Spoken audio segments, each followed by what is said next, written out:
Hello learners, एक बार फिर से स्वागत है आपका मंजू इकोनॉमिक्स एकेडमी में। और आज की वीडियो में हम जिस टॉपिक को डिस्कस करेंगे वो है डंपिंग यानी कि राशिपातन। डंपिंग क्या है? असल में ये एक तरह का कीमत विभेद है जो एकाधिकारी फर्म द्वारा अंतर्राष्ट्रीय स्तर पर किया जाता है। इससे पहले की वीडियोस के अंदर हमने types of discrimination, price discrimination को डिस्कस किया था, जिनमें से एक टाइप थी ज्योग्राफिकल प्राइस डिस्क्रिमिनेशन यानी कि भौगोलिक कीमत विभेद, जहां पर जो कीमत विभेद का आधार रहता है वो भौगोलिक रहता है। मतलब कि बाजारों को भौगोलिक आधार पर, ज्योग्राफिकल मतलब एरिया के बेस पर कह लीजिए, दो पार्ट्स में डिवाइड किया जाता है। तो यहाँ पर डंपिंग के केस में क्या हो रहा है, जो मोनोपोलिस्ट है, जो एकाधिकारी फर्म है, वो बाजार का जो विभाजन है, डिवीजन जो उसने किया है मार्केट का, डिवीजन ऑफ मार्केट, ये आप कह सकते हैं कि लार्ज स्केल पर किया है। मतलब एक बड़े पैमाने पर, एक बड़े स्तर पर, व्यापक स्तर पर उसने मार्केट का डिवीज़न किया है। और वो मार्केट उसने कैसे डिवाइड की है? एक हाउस होल्ड मार्केट है जो उसकी अपनी कंट्री है, यानी कि नेटिव कंट्री, उसका जो अपना देश है वो है हाउस होल्ड मार्केट। और दूसरी है फॉरेन मार्केट,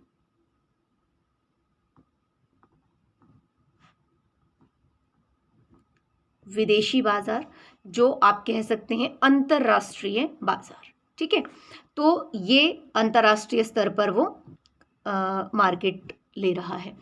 तो इस तरीके से उसने मार्केट को दो हिस्सों के अंदर डिवाइड कर दिया है और फिर वो क्या करता है? कीमत विभेद करता है।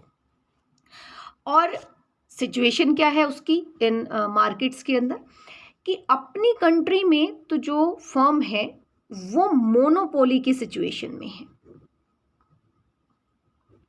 यानी जो फर्म है वो अपनी नेटिव कंट्री के अंदर, अपने देश के अंदर एकमात्र विक्रेता फर्म है, यानी एकाधिकार की स्थिति में है, मोनोपोलिस्ट फर्म है।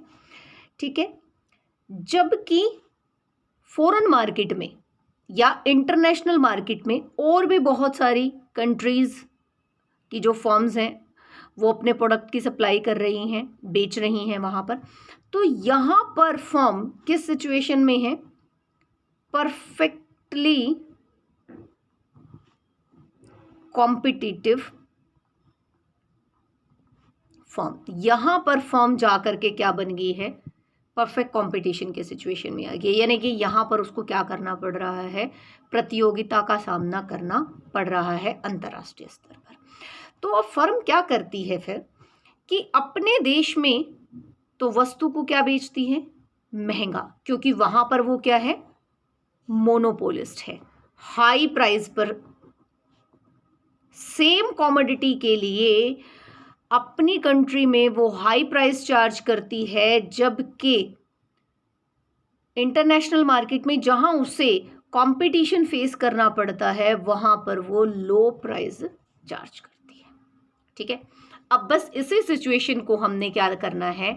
डायग्राम में देखना है, यानी कि यहां पर हम बात करेंगे प्राइस एंड आउटपुट डिटर्मिनेशन या firms equilibrium under dumping. Firms equilibrium under dumping, यानी कि एक जो एकाधिकारी फर्म है जो डंपिंग कर रही है उसके संतुलन का निर्धारण किस प्रकार से होगा, तो इसको हम करेंगे with the help of diagram.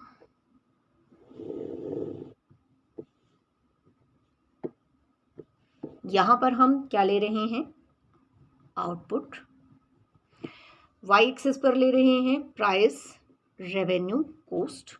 ठीक है, अब जैसा कि हमने क्या लिया है कि फर्म मान्यता कह लीजिए आप इसे, या इसको एक रियल सिचुएशन कह लीजिए, कि फर्म अपने जो नेटिव कंट्री है, जो उसका अपना देश है, यानी घरेलू बाजार में फर्म किस में है, मोनोपोली की सिचुएशन में है। तो ये हो गया फर्म का average revenue curve at house hold, ठीक है। और यहीं से हम फिर क्या करेंगे, ये आ गया marginal revenue curve in house hold market, ठीक है। अब अंतरराष्ट्रीय स्तर पर क्या है फर्म, परफेक्टली कॉम्पिटिटिव, तो इसका मतलब पैरेलल टू एक्स एक्सिस। तो यही फर्म की क्या होगी, AR इन फॉरेन मार्केट, और यही फर्म की क्या होगी, MR इन फॉरेन मार्केट, ठीक है। अब हमें, जैसा हमने प्राइस डिस्क्रिमिनेशन के केस में, इससे पहले की वीडियोस के अंदर हमने किया है, प्राइस डिस्क्रिमिनेशन के केस में कैसे एक फर्म के संतुलन का निर्धारण होगा, तो उस वीडियो को आप ज़रूर देखिएगा। उसका लिंक आपको डिस्क्रिप्शन बॉक्स के अंदर मिल जाएगा, क्योंकि वहाँ से ही इसका बेस आपको समझ में आएगा। आप प्लीज़ उस वीडियो को ज़रूर देखिएगा। तो हमने वहाँ पर क्या किया था कि हमने दोनों मार्केट्स की जो MR कर्व है उनको क्या किया था, ऐड किया था, हॉरिजेंटल समेशन किया था उनका।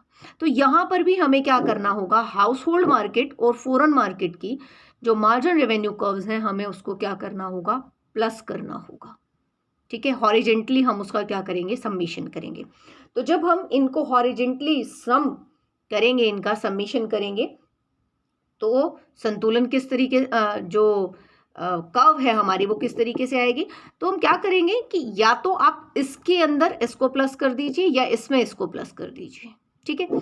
तो कैसे होगा कि इस पॉइंट तक तो आप देख रहे हैं कि जो मार्जिन रेवेन्यू कर्व है वो फॉरेन मार्केट में है ही नहीं, क्योंकि हाई प्राइस पर वो सेल ही नहीं कर पा रहा वहां पर। तो यहां तक तो सिर्फ यही मार्जिन रेवेन्यू कर्व है, और यही फर्म की होल, मतलब पूरी की पूरी यही कर्व है। इसके बाद इस कर्व के अंदर ये जो मार्जिन रेवेन्यू है, ये वाला जो है, ये इसमें ऐड हो जाएगा। तो ये इस लेवल पर इस तरीके से आ जाएगा, ठीक है। इस पॉइंट, इसको हमने नाम दे दिया A, ये हो गया, सपोज कीजिए F, इस पॉइंट को हम कह रहे हैं E, और यहाँ कहीं भी आप मान लीजिए कि ये D हो गया। तो ये जो AFED है, ये क्या आ गए हैं, ये है ज्वाइंट MR कर्व, मतलब कि दोनों की कंपोजिट है, दोनों मार्केट्स की मिला करके, ठीक है। अब हम इसमें क्या कर लेते हैं, मार्जिनल कॉस्ट कर्व, क्योंकि मार्जिन रेवेन्यू कर्व तो अब हमारे पास आ गई है। कौन सी है मार्जिन रेवेन्यू कर्व, AFED, ये मार्जिनल रेवेन्यू कर्व है मोनोपोलिस्ट की, ठीक है, जो फर्म है उसकी, इंटरनेशनली भी और हाउस होल्ड की मिला करके। अब हमें इसमें क्या करना है, हमें इसके अंदर बनानी है मार्जिनल कॉस्ट कर्व, ठीक है। तो सपोज कीजिए कि जो ये है, ये हमारी क्या है, मार्जिनल कॉस्ट कर्व है, ठीक है। अब मार्जिनल कॉस्ट कर्व कहां पर कट कर रही है, किसे, मार्जिन रेवेन्यू कर्व को इस पॉइंट पर कट कर रही है। तो ये क्या हो गया, संतुलन। ये इससे आगे पीछे भी कहीं पर हो सकता है, उससे कोई भी फर्क नहीं पड़ेगा। ये बाय चांस की बात है कि हमने इसको यहीं से ही ले लिया, अदरवाइज ये यहाँ से या यहाँ से कहीं से भी हो सकता है, ठीक है। इसका कोई हार्ड एंड फास्ट रूल नहीं है कि ये यहीं से होकर के जाएगा। बस जहां MC और MR, ये वाली जो हमारी MR है, ये जहां पर कट करेगी वहीं पर क्या होगा, इक्विलिब्रियम होगा, ठीक है। तो इस पॉइंट को हम नीचे लेकर के आएंगे N। तो ये क्या आ गई है, कंप्लीट जो आउटपुट सेल कर रहा है फर्म, जितनी आउटपुट सेल कर रही है फर्म का कितना आउटपुट है, ठीक है, दोनों में मिला करके। ठीक है, अब यहाँ से हमने जो पहले हमने प्राइस डिस्क्रिमिनेशन के केस में प्राइस एंड आउटपुट डिटर्मिनेशन किया था, बिल्कुल उसी तरीके से जहां पर ये दोनों की जो ज्वाइंट वाली है उसको कट कर रही है, उसी से हम इधर लाएंगे। तो इधर आते हुए ये जहां इसको कट करेगी, क्योंकि हाउस होल्ड मार्केट की जो मार्जिन रेवेन्यू कर्व है वो ये है, ये इसी पॉइंट पर ये कंपोजिट वाली भी है, बट ये इसकी यही है। ठीक है, तो ये क्या हो जाएगा, हाउस होल्ड मार्केट का इक्विलिब्रियम हो जाएगा एफ। ठीक है, इस पॉइंट को हम नीचे लेकर के आएंगे तो ये क्या मिल जाएगा हमें, एम।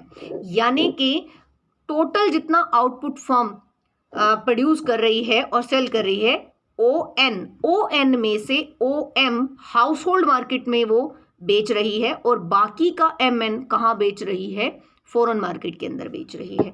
अब इसका प्राइस तो यही हो गया, ये इधर आया, तो ये वाला जो प्राइस है पी एफ। ठीक है, ये तो आपको पता ही है कि परफेक्टली कॉम्पिटिटिव मार्केट के अंदर तो यही जो ए आर है यही क्या होता है, प्राइस होता है, क्योंकि वो तो डिमांड एंड सप्लाई से डिटरमाइन होता है, फर्म उसमें कुछ भी नहीं कर सकती। तो जो फॉरेन मार्केट में प्राइस है, ठीक है, फॉरेन मार्केट प्राइस कितना है, पी एफ है। ठीक है, और अब हम देखते हैं कि हाउस होल्ड मार्केट में कितना है। तो संतुलन यहां हुआ हाउस होल्ड मार्केट का। इस पॉइंट को आप इस तरीके से ऊपर लेकर के जाएंगे, कहां पर, एवरेज रेवेन्यू पर। हमेशा का वही काम है हमारा, हम इक्विलिब्रियम से पॉइंट ऊपर लेकर के जाते हैं एवरेज रेवेन्यू कर्व तक। इस पॉइंट को हम कोई भी, आप इसको नाम दे दीजिए, सपोज कीजिए के है। ठीक है, यहां से अब आप इसको इधर ले आइए, ठीक है, प्राइस वाले एक्सिस पर। तो ये आपको क्या मिल गया, प्राइस कहाँ, हाउस होल्ड मार्केट का। ठीक है, तो जो पी एच है हाउस होल्ड मार्केट में, हाउस होल्ड मार्केट के अंदर यानी कि घरेलू बाजार में, उसकी अपनी कंट्री में वो किस कीमत पर बेच रहा है, पी एच। तो आप देख पा रहे हैं अच्छे से कि वो अपने देश के अंदर किस कीमत पर बेच रहा है, पी एच कीमत पर बेच रहा है। कितनी क्वांटिटी बेच रहा है, ओ एम। आउटपुट कितना है, पी एच प्राइस है संतुलन, और आउटपुट कितना है, ओ एम। जबकि इंटरनेशनल मार्केट के अंदर वो ओ पी एफ कीमत पर बेच रहा है। ठीक है, कितना बेच रहा है, एम एन, क्योंकि दोनों का मिला करके कितना है, ओ एन है, और फॉरेन मार्केट का कितना है, एम एन है। ठीक है, तो इस तरीके से एक फर्म का इक्विलिब्रियम डिसाइड होता है जबकि फर्म क्या कर रही होती है, डंपिंग कर रही होती है। ठीक है, इस प्रोसेस को क्या बोलते हैं, डंपिंग बोलते हैं, जहां पर फर्म अपनी कंट्री में उसी वस्तु को अपनी कंट्री में महंगा बेच रही होती है, क्योंकि वो वहां पर एकाधिकार की स्थिति में होती है, एकमात्र विक्रेता फर्म होती है। जबकि अंतरराष्ट्रीय बाजार के अंदर वो परफेक्टली कॉम्पिटिटिव सिचुएशन में होती है, यानी प्रतियोगिता की स्थिति में होती है, और वहां पर वो कम कीमत पर बेच रही होती है। इस प्रक्रिया को डंपिंग कहा जाता है। हमने देख लिया कि डंपिंग में किस प्रकार से संतुलन का निर्धारण होता है, संतुलन कीमत कैसे निर्धारित होती है, आउटपुट किस तरीके से निर्धारित होता है। तो ये काफ़ी इम्पॉर्टेंट टॉपिक है। ये सिर्फ यहीं पर सिर्फ माइक्रो इकोनॉमिक्स का टॉपिक नहीं है, ये प्राइस डिस्क्रिमिनेशन का नहीं, बल्कि ये इंटरनेशनल इकोनॉमिक्स का भी टॉपिक है। तो वहाँ पर भी यही सेम रीजनिंग के साथ इसको हम स्टडी करते हैं। तो इस वीडियो के लिए इतना ही। अगर आपको ये कंटेंट अच्छा लगा है तो प्लीज़ वीडियो को लाइक कीजिए, सब्सक्राइब कीजिए, शेयर कीजिए। Thank you so much. Bye bye, take care and God bless you.